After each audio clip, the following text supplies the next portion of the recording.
Trash Talk Tailgate. Strong right slot, Z right. Spider 2Y banana seal.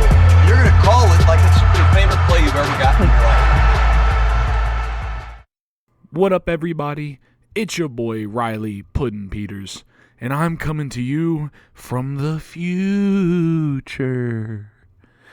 This episode's a banger, and future me can attest. But you're getting this intro from me now because we just went hard, fast, and head first straight into this episode and didn't even kind of lead in or talk about anything. So we will be talking about the Jalen Carter controversy here at the beginning, and specifically Kirby Smart's remarks about what happened. Yeah, that's about everything you need. Please, like I said, this is Riley Puddin' Peters. Joining us on the flip side of this will be Dr. Preston Rowe. This is the Trash Talk Tailgate. Like, comment, subscribe, but most importantly, enjoy.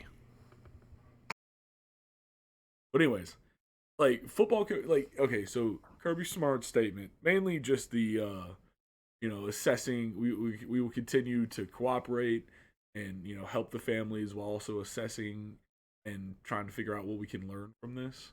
Mm-hmm. Like, it's just so corporate, and tied up, and polished. Yeah. And it's just so weird to think about football coaches who, like, are always notoriously just, like, the stereotype of football players, like, the good old boy, like, God damn it now, you better let my boys go. Like, maybe not the most polished person, but like just to see a football coach, especially one from University of Georgia, he's so corporate and polished. I don't know, man. Yeah, especially have you heard Kirby, like, his pregame and halftime speeches? Yeah. It's fucking wild. Like, I would definitely want to play for Kirby, but that's also, multi-million dollars worth of lawyers that fucking wrote that shit. Yeah. That's what I think. That's honestly, at the end of the day, if you want me to truly tell you what fucking irks and bugs me, it is those fucking goddamn lawyers. I feel like we're on a cliff here. Like a fucking like hanging off a cliff, a cliffhanger. What do you mean? Like, we jumped into this and no one's gonna know what we're talking about. True. So now,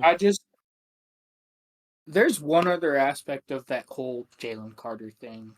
So wait, let's break it down to the top. Jalen Carter,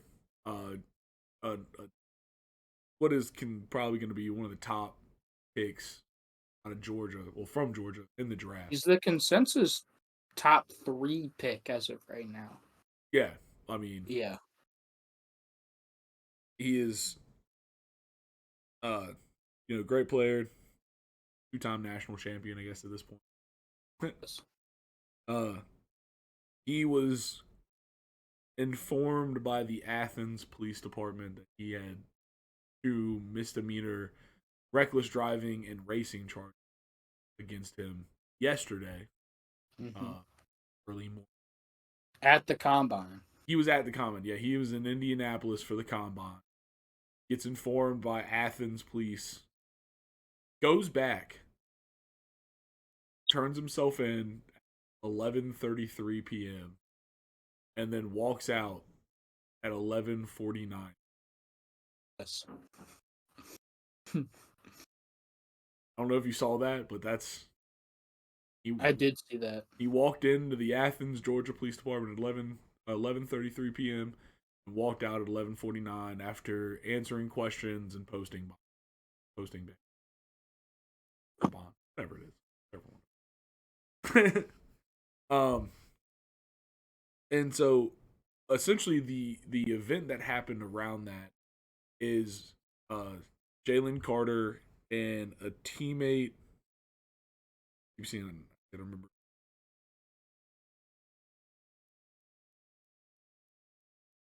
Devin Whitlock. Yes. They were according to reports, the police reports, racing, Whitlock had a BAC of .197. No, okay. So it was Or LaCroix. Devin Whitlock was in the passenger seat. Yeah, LaCroix. And Chandler LaCroix, who was a fucking UGA recruiting staffer, like she wasn't a player, she's a woman. She worked for Georgia. she like, was a woman, so why yes. was she driving? Well, no, that's not my point. No, that was my point. She had a BAC of a .197. Yeah, sorry, yeah. LaCroix had a BAC of .197. Apparently the two were racing. Really feel bad for Devin Whitlock. Yeah, I mean, it's just... But dude, like, yeah, you know she's drunk. Like, you've been with her the whole night. You know she's fucking plastered. I mean, he's probably... We don't know, but he's probably plastered We have no clue, but you can speculate that he is probably also intoxicated. Yes. I think it is not beyond unreasonable suspicion. They were coming from a strip club. There is no way to, like, to know. Yeah. But we're gonna assume because they were coming from a strip club. Yeah, but I know this also plays into the whole legal case that's here as well.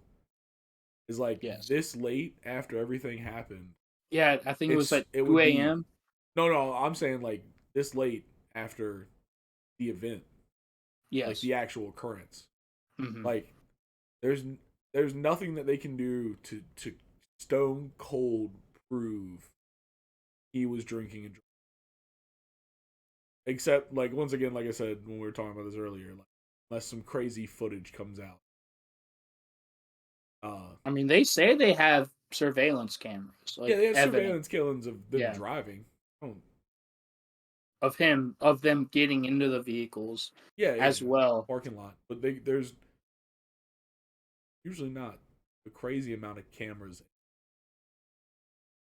Well, no, they say like other establishments, like public cameras, like traffic cameras, like all of the shit that they have. That's what I'm saying. They have surveillance of them getting in the car and driving.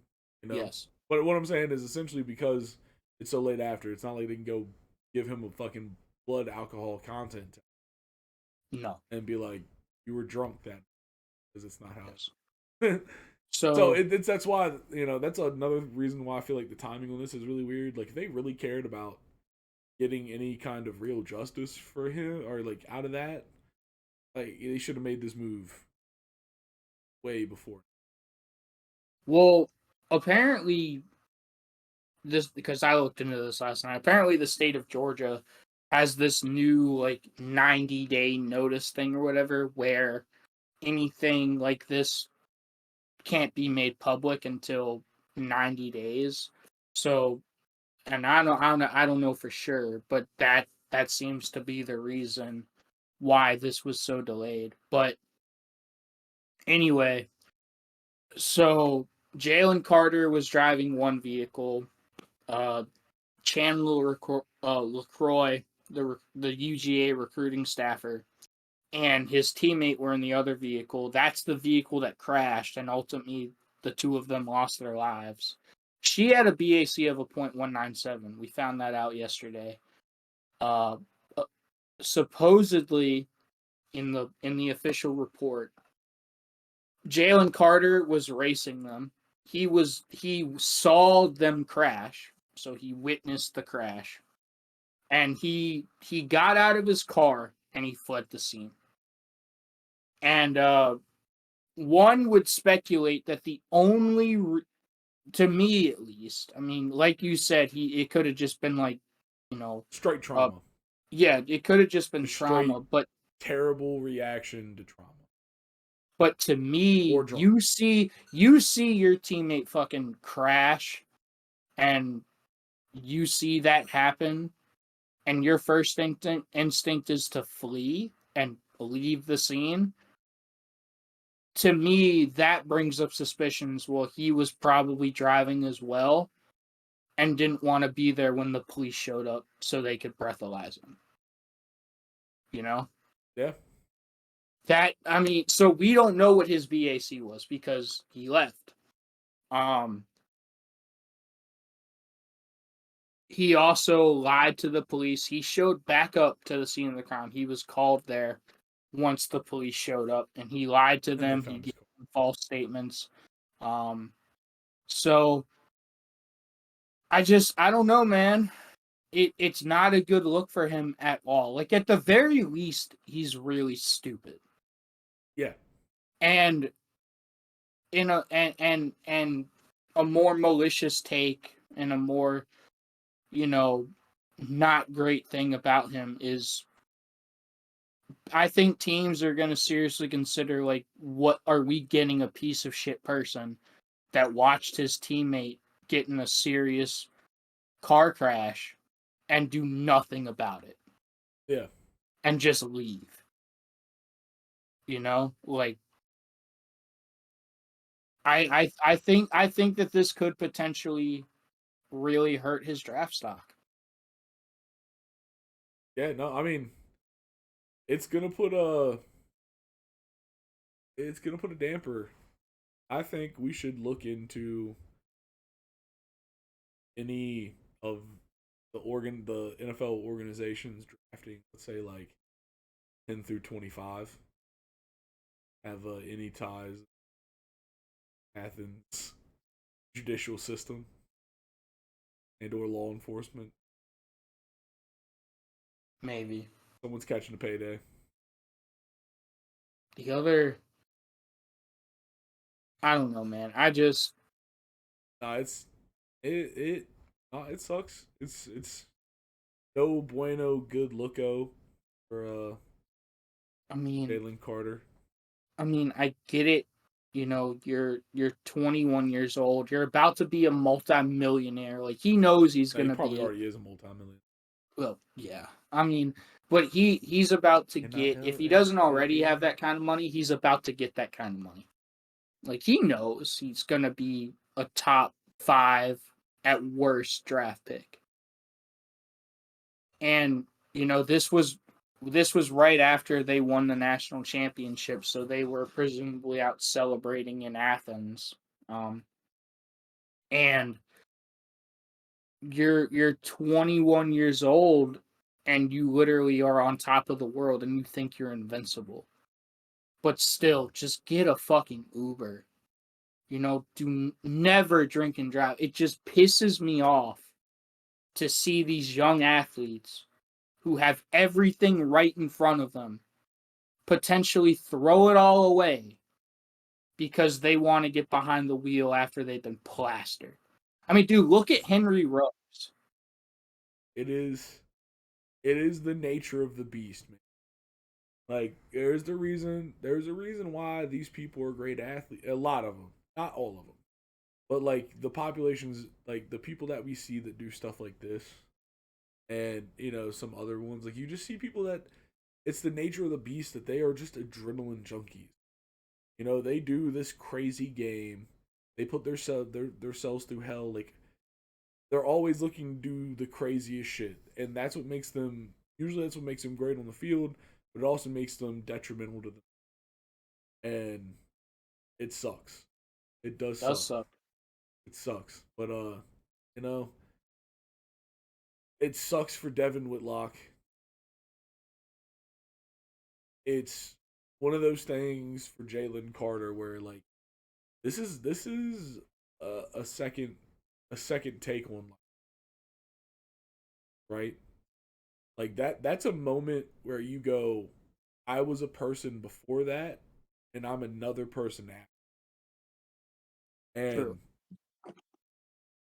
I just, I hope he at least fucking learned a lesson. You know, sucks that people are dead. I just hope that for his sake, or for everyone's, I don't know, for anyone, everyone, him, whoever, someone's sake, that like a lesson is learned there because there is one. Like, it right there. That is the realest don't drink and drive commercial you could ever fucking imagine. Yeah, you see your teammate and friend fucking die. Yeah, dude, that is that But is the most don't drink and drive the most potent don't drink and drive advertisement I think you could ever get. I do want to say one more thing, Riley, and we haven't talked about this yet. So when I first saw this back in whenever it was, back in late January, I think it was like January 16th or 17th. It was a few days after the national championship. I saw this on Reddit, and I got a lot of slack for saying this on Reddit, but I firmly and truly believe this. I think you have to ask yourself, in my experience as a coach, and especially at the D1 level, I'm not gonna throw all women into this category. But in my experience, typically women who are in D1 football programs and football programs like this, like in recruiting roles, like player personnel roles, like any off-field role like that are around the players constantly, typically they're in it for all the wrong reasons, if you know what I mean. Can you hear me, mom? I ain't saying shit. She ain't messing with them. And I got a lot of slack and I got a lot of shit for this because I pointed this out immediately. I was the only one saying, what was a female staffer doing with these football players at 2 a.m. at a strip club? She was banging Devin Whitlock. What we're talking about? Yeah, she was. I mean, like I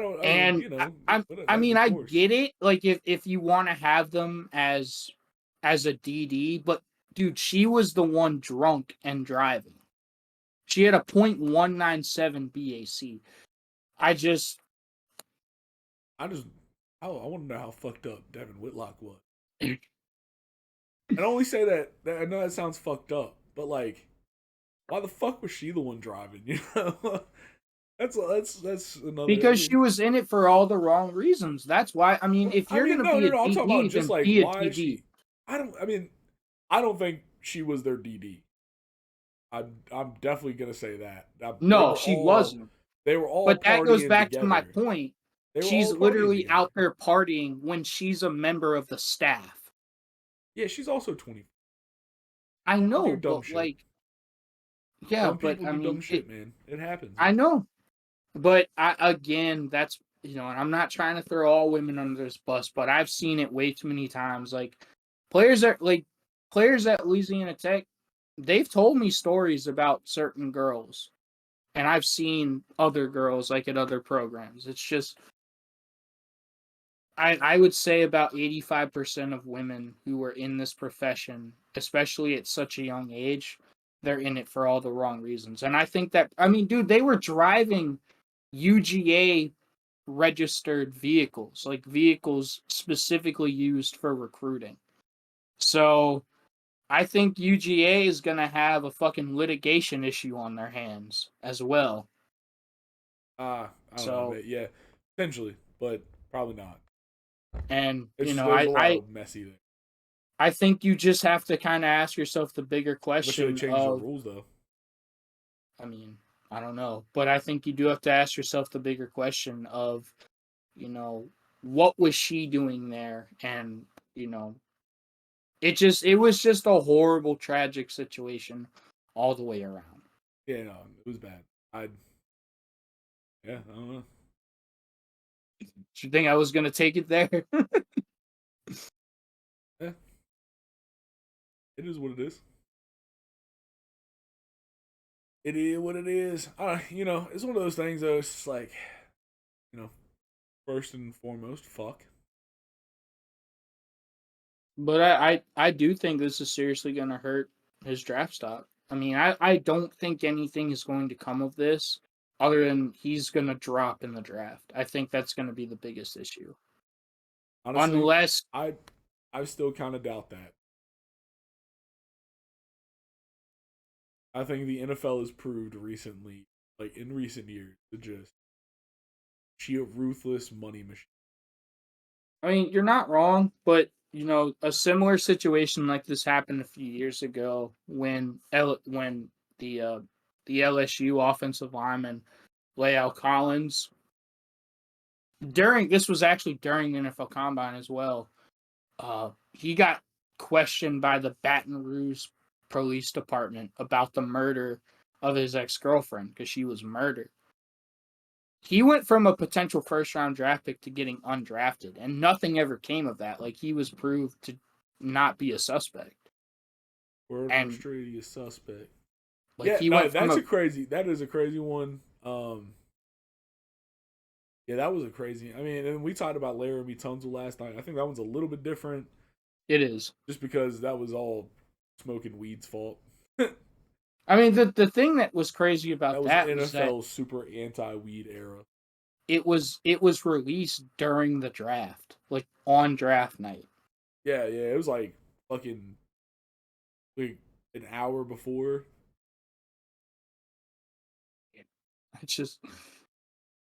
I just couldn't believe that shit was happening. Dude, I couldn't either. We talked about that last night too. It's just like fucking, it's crazy.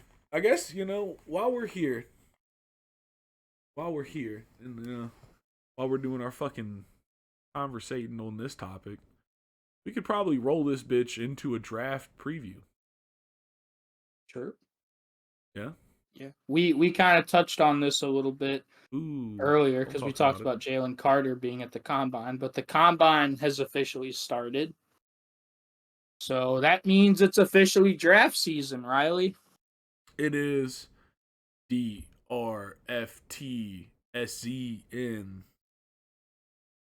draft season. By the way, just a quick shout out to something I had happen this morning. To the guy on Reddit who thought you could argue with a D1 football coach, I'm going to shout you out. You're stupid. You should not have tried to die on that hill because you're wrong. But you know what? Don't die. I'm going to shout you out anyway. Trayvon Walker should not have been the first overall draft pick last year. That's all I'm going to say about that.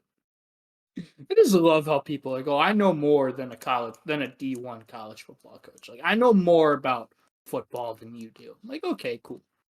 Man, you really made being a D1 college coach your whole personality, didn't you? I did, dude. You know what? It's all I have. It's all I fucking have at this point. It is who I am. It's like that episode of SpongeBob where they the fine dining and breathing. These changes. It's like all you know is fine dining and breathing. Someone went up to you and was like, all you know is D1 football and roller coasters. And South Park. I also know South Park references. So Riley, yeah. So what do you think is the biggest draft storyline? Jalen Carter notwithstanding. I mean, my favorite thing that I keep seeing being pushed is his sister's keeper, Brian Brzee. Okay. What about Brian Brzee exactly? I mean, he is just a walking storyline at this point. No, I'm not wrong. He really is. You're not wrong. He didn't produce like everyone thought he was going to at Clemson. I think he did when he played. He made a difference. Tyler Davis was their best defensive lineman. Yeah, it was because he was the most consistent. He played the most, like he was able to play the most snaps. And honestly, I think Tyler Davis, I think he is a better lineman than Brian Brzee. But you just asked me what my favorite draft storyline is. Oh, true. But Brian Brzee is an amazing football player and does make a very obvious difference. Like, Clemson's defensive line played different when he was in. And now he shed all the weight that he gained while he was injured. And he's back down to where he was as a freshman. And I think it's only gonna be better. Because when he was when he first was able to play again, he was just a little chunky and slow. And you could tell. And he also had a lot of shit on his mind. Like, I'm not knocking him. No. I just think Tyler Davis has much better tape and more consistent tape. Yeah, no, you'd be a fool not to take Tyler Davis either. Miles Murphy as well. That goes into the thing that I want to talk about is the thing that irritates the fuck out of me when it comes to the NFL Combine is, people, they go there, they'll run a really fast 40 time, they'll broad jump like, Wait, 10. turn your camera back on. Oh shit, you're right here. Fuck, I don't know what happened, dude. I don't know, but we're good now. Just some technical difficulties, I guess. That's what I get for shit talking women. Discord. Anyway, the thing that I hate about the NFL Draft Combine is teams will just look at numbers and throws and results of them in just underwear. There's no pads involved. It's the underwear Olympics. Hashtag Zach Wilson's pro day. Yes, that's what I'm saying, dude. Like, oh, dude, he throws the ball 80 yards from a fucking, like, flat-footed position. He can throw the ball 60 yards fucking sidearm. He's the next Patrick Mahomes. To me, the good NFL teams and the good GMs, they use the draft as just a confirmation. Mm-hmm. You look at the tape, you evaluate the tape, and then you're like, okay, he plays fast on tape. Like, if it's an edge rusher, okay, he looks twitchy and quick on tape. He looks explosive on tape. And then you watch him run, and if he runs, the 40, if he runs the 3 cone, if he looks shifty, if he's got, really loose and, loose hips, and he looks explosive, then you're like, okay, he's just a really great explosive athlete. It matches what we see on tape. Whereas, for a lot of these teams, they just completely disregard everything they see on tape. And they just like, oh, look at the potential he has, with his combine numbers. Like, yes, he might be a freak athlete that he displays at the combine. Yeah. But does he play that way? Because at the end of the day, it's how do you play football? Anyone can look good when there's no pressure in your face, when there's, when you're not going up against anyone, when you're not in pads, when you can't be physical. Anyone can look good in the underwear Olympics. Yeah. Well, and it just blows my mind that year after year, these quote unquote experts, they continue to screw this up because you have to look at the draft at the combine as a confirmation. Like I said, if he looks explosive and he on tape and he goes out and tests explosive, like he runs like, a 4.4 or 4.3 or whatever it is, and he's got a really good 3 cone and all of that. I mean, dude, the quarterbacks, they're throwing against air. Hey, who gives a shit? If Madden taught me anything, if you go at least 5 of 6 throwing your passes at the combine, you're guaranteed a top 10 pick. Oh my god! I don't know what the fuck to tell you, dude. I mean, it's reality, dude. Because it happened to Zach Wilson. It's gonna happen this year with Anthony Richardson, which blows my mind. The dude completed 50% of his passes at Florida, and now the fucking Washington Commanders are gonna draft him in the first round. Dude, it's gonna happen. If that happens, I'm gonna cry. I know you are, but it's a strong possibility. I hope not. I'm not saying that I don't think it is or not. I just fucking hope it isn't. Pieces of shit. God damn it, dude. We have. I did say I want us to get a quarterback. I'm not saying it should be our first pick. No, it shouldn't. I mean, like you said, let's gamble with a Kirk Cousins.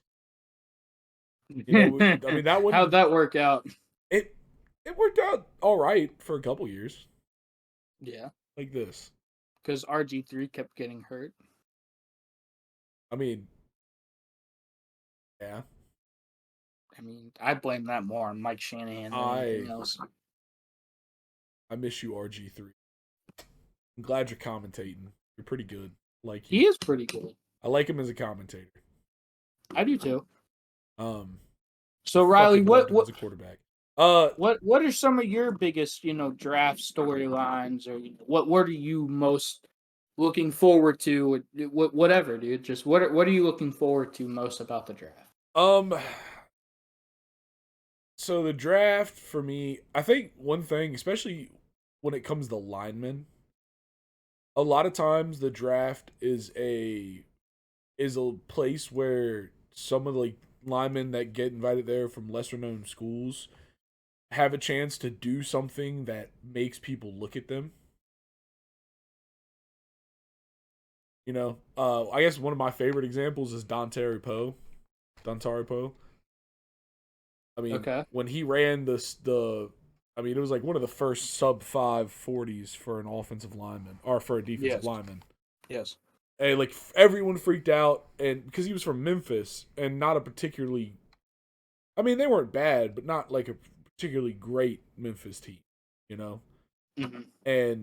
And the draft or the combine, he ran that amazing 40, had a pretty good bench.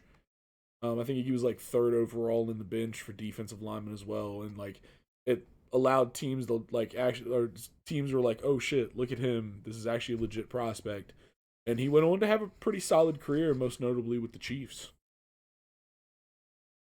Yeah, and like, I mean, for linemen, it's just one of those things because sometimes it's easy to get drowned out in the linemen because of how many there are, for one, and like all the big school linemen are the ones that people are looking at. And like if you're from a smaller school, like this does kind of give you an opportunity to just maybe flash something that you have that sets you different. I'm not saying it's consistent every year because most of the time it really is just the big school linemen that are the best. But mm-hmm. but every once in a while you get someone that's like, D1 AA that just made it because he was all conference, fucking Conference USA for 3 years. But no one really knows who he is. I mean, he's a perfect example of what I was talking about. He blew up the combine, so it really got people to go back and rewatch his tape. Now, he's had a very successful NFL career, so people just weren't looking at the tape at the time. Yeah, so that's what I'm saying. They kind of did a double take, but you're right. Like, yeah, that's the kind of the point I'm saying is like no one was looking at his tape, and then he did that, and everybody started looking at his tape. Exactly, and then they're like, "Oh shit! Like he's actually really explosive." Yeah, that's my point for linemen more specifically. I guess that's just kind of what I'm thinking. I guess it kind of could be the same for anybody. Yeah, but in my mind with linemen, that's something that really is a thing. But Madden tells me if you make 5 out of 6 passes in your combine, I mean, dude, you know what? It worked for Zach Wilson. It worked for Jamarcus Russell. I mean, I don't. It's just, yeah. What do you expect them to do?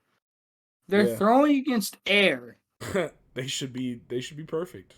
Yes, they should be perfect. Like, there's no pressure in their face. They're not wearing pads. It's in a fucking dome, for Christ's sake. Like, I just, no. No. The quarterback drills especially, it pisses me the fuck off. And it's like, the whole thing was Zach. They're so funny to fucking watch. Dude, and it's just, like, all of the commentators a few years ago when Zach Wilson came out. And I was big on him. He came out? Anyway. I mean, he did go to BYU. He came out as the Mormon MILF hunter. Yes, he did. Good for him. But when he came out, 2 years ago. And especially, at the combine, but especially he kind of blew up at the pro day when he made this, like, I think it was like a 75-yard throw. Like, he was rolling out to his left and then Yep. threw it back over like his shoulder 75 yards. And that's a difficult throw, I'm not gonna lie. It takes very impressive arm talent to do that, but at the same time, when in a game are you ever going to make that throw? It's never going to happen. And all of these GMs and all of these analysts and all these, quote unquote experts, fucking Mel Kiper, were like, oh my God, he's the next Patrick Mahomes. Like, yeah, he might have Patrick Mahomes' ceiling, but what is his floor? Go back and watch his tape. He's not a consistent quarterback. Like he would, and you saw this with the Jets. It's why he was ultimately benched. He couldn't complete, a 6-yard curl route to a wide open receiver. Like, he would overthrow him, he would underthrow him, he would throw it in the dirt, he would throw it in the stands. Like, he was just not consistently accurate. He didn't handle pressure very well. It just, you can't base everything off of the underwear Olympics. And every single year, more and more teams are starting to do that. It just blows my mind. Blows my mind. Blows my mind. Well, I guess I'll back onto the things I'm excited for. I guess I'll just kind of give some of my top prospects, and I don't know if you got any off the top of your head, but oh, I do. cool. Yeah. Big one for We'll me. talk about it. Trenton Simpson from Clemson, linebacker. I mean, my dude's a dog. Yeah, but he's going to be a later round pick, though. I don't know, man. Maybe later first round. I don't know. I highly doubt it. Maybe he blows up at the combine. Maybe. If he has a good combine, he could definitely do it. But, like, as a linebacker that can play the whole field, I mean, he really just does that. And as a Clemson fan, there was nothing quite like being like, okay, we need a big defensive play right now. And then every time you say that, bam, Trenton Simpson shows up. So, there's him for me. Okay. I guess another one of my favorite stories is Andre Carter the second out of Army. Okay. Mainly because there's a whole lot of hoopla going on with him about how the academies are trying to change the rules, so he actually still has to go serve instead of being able to draft it.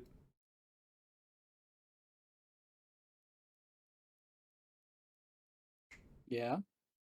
I thought it was the other way around, though. I thought he was trying to get drafted and not have to serve.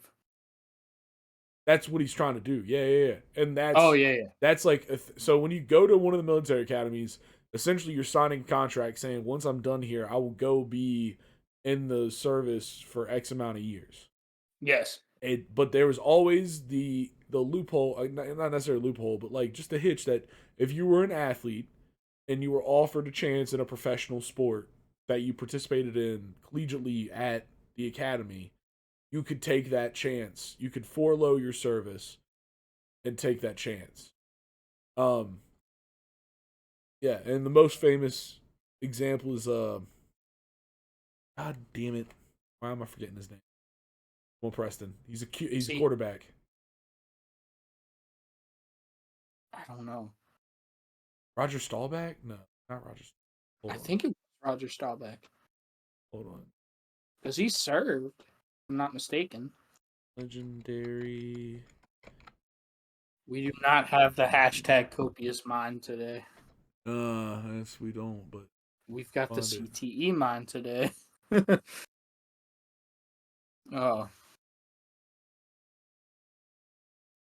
I think it was Roger Staubach, though, if I'm not mistaken. Yeah.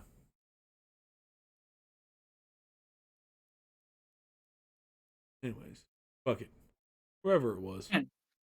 But, like, so, essentially, they were trying to, like, Congress technically controls the Navy academies, or the service academies because they're service academies, and they were passing a law with some reformations in it, and one of them was that was no longer be a thing, that he would have to go serve.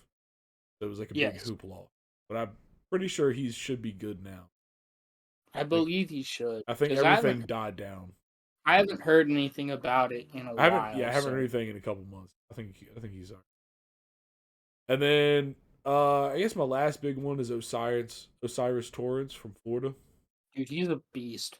The motherfucking monster. He is.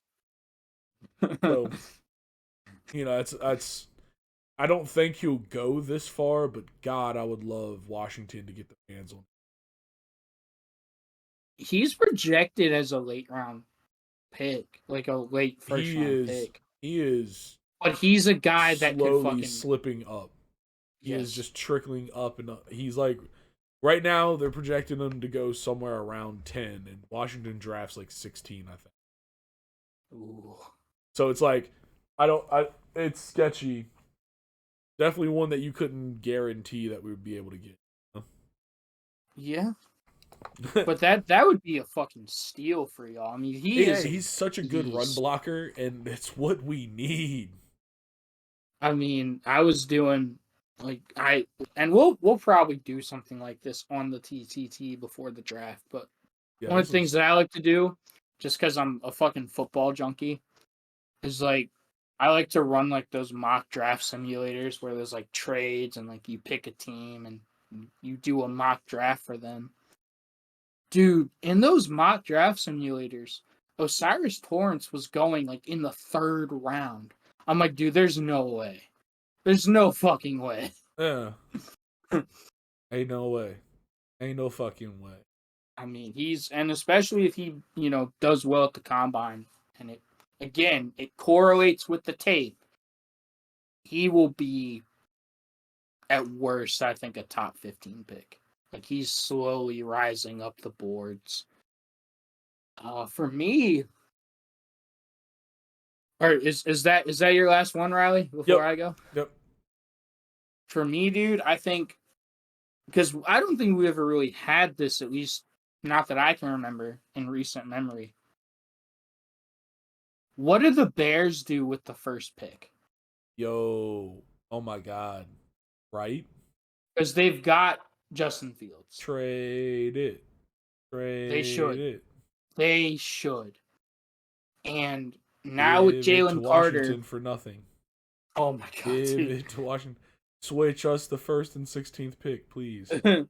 Dude, do you know how much you'd have to give up to get that pick, though? No, I just want them to switch it with us. That's it. That's all they'll get. And yeah, they'll definitely do that. I mean, they are the franchise that drafted Mitch Trubisky, so I don't know, but I think the Bears would be absolute fools if they stayed at 1. Because I saw Todd McShay say this the other day, and again, just so-called quote-unquote experts just pissed me off. Todd McShay saying, no, you need to stay at 1 and you need to draft Bryce Young. Even if Bryce Young is this generationally talented quarterback, which I don't think he is, I think he's a very good prospect. But the Bears have so many holes that they need to just upgrade their roster. Like, their roster is atrocious. They have no offensive line. Their best receiver is fucking Daryl Mooney Jr. Like, don't you dare talk about DMJ like that. DMJ don't need your shit. DMJ's doing his best. He was their leading receiver with 500 yards. Like, what the fuck? Justin Fields. You better leave him alone. Justin Fields literally had the reason he broke Michael Vick's single season rushing record was because necessity. He had over 1,000 yards rushing because that was their offense. That was all they had. They had no offensive line. They have no receivers. They gutted their defense by trading, Roquan Smith and the defensive lineman, who I can't think of his name right now, but they gutted their defense. They need to just fucking rebuild, and you need to get as many quality picks to turn them into as many quality players as possible. Or just You're not players. gonna, and even if you were to draft Bryce Young with number 1 overall, what's he gonna do?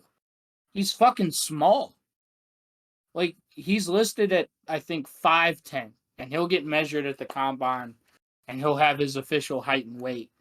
But I believe he's 5'10". What is he going to do with that atrocious roster? Because that's what it is. The Bears would be absolute buffoons if they did not trade this pick. I don't know how far they're going to drop because Jalen Carter, they might be willing to risk dropping further than they would have a few days ago, because I don't know how they feel about Jalen Carter. I don't know how far Jalen Carter is going to drop, but some teams might take him completely off their board. But I mean, Carolina at 9, the Carolina Panthers desperately need a quarterback. Everyone talks about the Colts at 4. I really think that you just need to get as many first and second round draft picks as possible. That's what the Bears need to do. Because they've got to basically rebuild that entire roster around Justin Fields. So I think that's a very interesting storyline. Yeah, what do you think, Riley? That's one that I think. I mean, it feels like another one of those big, like RG3-esque quarterback lotteries, where everybody's like, who's gonna win the fucking draw? Who's gonna put in the most? And God, just it's always fun to see. I don't know. I can't wait to see who sells their soul for Bryce Young. I mean, yeah, he's a really good player. He's a great player, but he's small. Like, Yeah, I when someone's just trading and I up, know and I know I'm being a hypocrite because I was also small and I had football taken away from me because of my size at quarterback. Like, I was denied a chance to play college football, but now that I'm a coach, like, I get it. And it's one thing to be small, but it's another thing to be small on a really bad roster. And you're expected to immediately turn that franchise around. It's not going to happen. That's why the Bears need to get as many great draft picks as possible, because they need to fucking completely rebuild that thing. Yeah. So we'll see what happens. We'll see who sells their soul. Got any others? Dude, I've been saying this for 2 years now. I fucking love Will Anderson Jr. Yeah. To me, he is by far and away the best player in this draft. I get it. Jalen Carter kind of was right up there because he had a great year. But, dude, Will Anderson 100% should have won the Heisman Trophy 2 years ago. Not this past season, but the year before. Yeah. He would have been the consensus first overall draft pick last draft, like in last year's draft, when Trayvon Walker went number 1 overall. I love Will Anderson Jr. He's not like a bendy edge rusher. He's just got immense power at the point of attack, and he is just going to bull rush you to death. Like, he's not very bendy off the edge. We'll see what he runs, but if you just watch his tape, he is a fucking menace to deal with. Yeah, dude. He's just like it. I love watching Will Anderson Jr. And I think whoever drafts him is going to get a hell of a football player. I'm gonna be interested to see what team drafts C.J. Stroud. I'm what about not Kelly hot. Ringo? Keely Ringo. Kelly Ringo. I like Keely Ringo.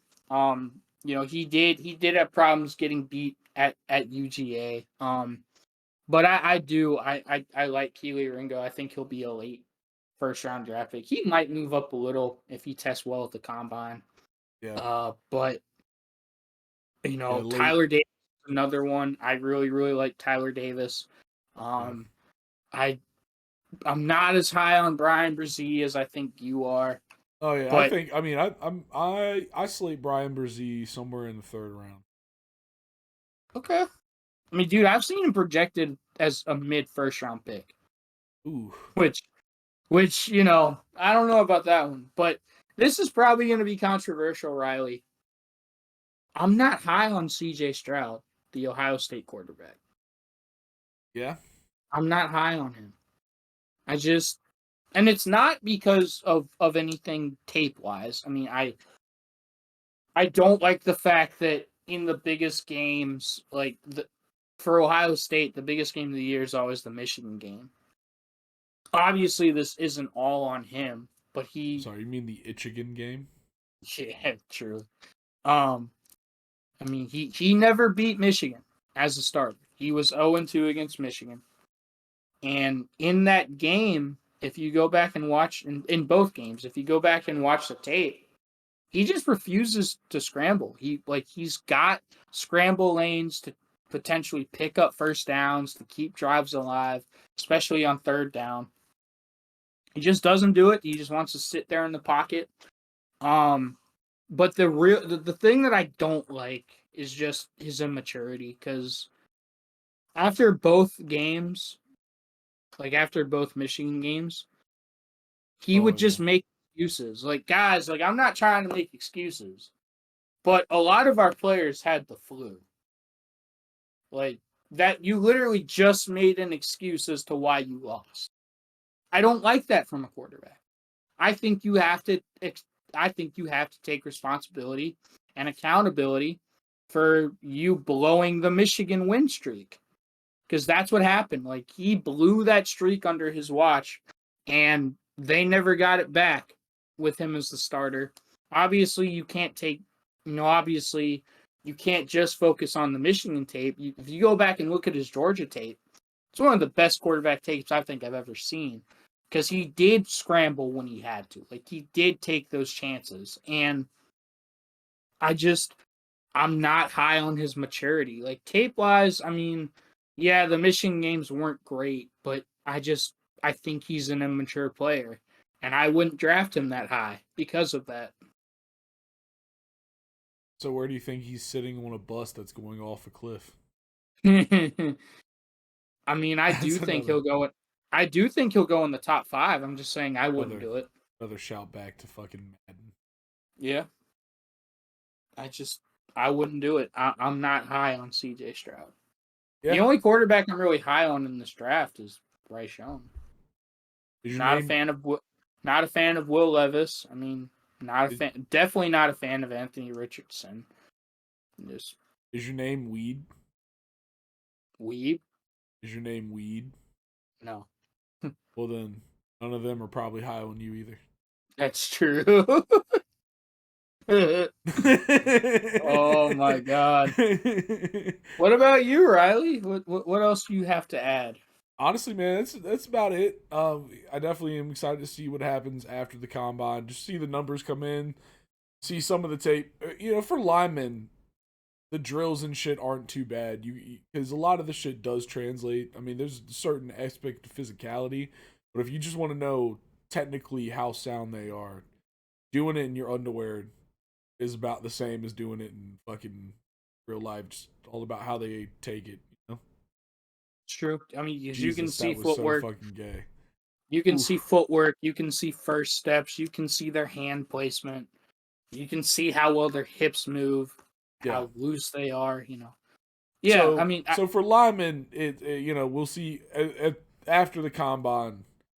We will come back as the TTT draft experts. We want to be. And we'll probably do. I think it'd be cool if we sat down and did the mock draft simulator. So we'll definitely probably do one, if not more, of those. Maybe get some friends involved. Dude, I'm excited for that. Like, draft And, yeah. season is my favorite time of the year. I'm not gonna lie. Yes, friends, that's right. It's the most wonderful time of the year. It is. All right, man. Well, we're gonna wrap up this draft. Well, hang on, Riley. Hang on. We also got some big news coming out of Washington that I want to get your opinion on. Oh yeah. Yeah. Carson Wentz. Oh no, hold on. I got you. I'm not. Okay. I'm not doing what you think I'm doing. Okay.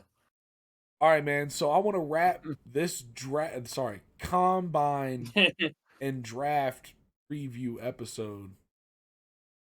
It was a good one, man. Was. All right, bud. Well, this has been the TTT, so we're gonna ride on this one, folks. We're out of here. Peace. Like, comment, subscribe. Yes. Please. Thank y'all for watching. All right.